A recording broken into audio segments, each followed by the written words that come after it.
Hello friend, नमस्ते, प्रणाम, स्वागत करती हूँ, अभिनंदन करती हूँ अपने यूट्यूब चैनल पे। बहुत ही प्यारा सा गीत लेके आई हूँ। सोहर का उठान गीत है। गीत पसंद आए तो ज्यादा से ज्यादा शेयर करना और चैनल को सब्सक्राइब कर लेना। कच्ची सोपारी धतूरे का पान जुग जिया हो लाल, जुग जिया हो लाल। रे कच्ची सोपारी धतूरे का पान जुग जिया हो लाल, जुग जिया हो लाल।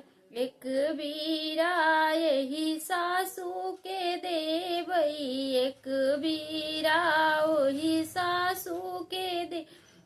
खाई बउराइन पियरी बची जाई, जुग जिया हो लाल।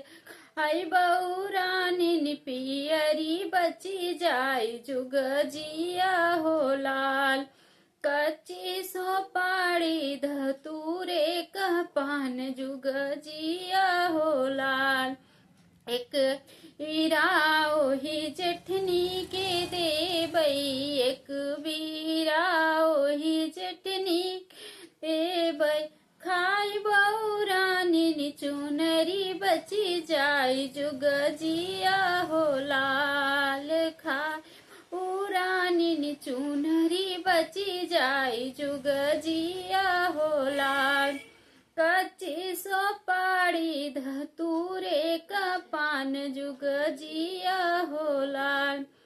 एक हीरा ओही छोटी के देबई, एक बीरा ओही छोटी के देब। खाई बउरानी झुमका बची जाई, जुग जिया हो लाल। बउरानी झुमका बची जाई, जुग जिया हो लाल। कच्ची सोपारी धतूरे का पान जुग जिया हो लाल। एक हीरा ओही नंदी के देबई, एक बीरा ओही नंदी के देबई। खाई बउरानी कंगना बची जाई, जुग जिया हो लाल। खाई बउरानी कंगना बची जाई, जुग जिया हो लाल। कच्ची सोपारी धतूरे का पान जुग जिया हो लाल, जुग जिया हो लाल।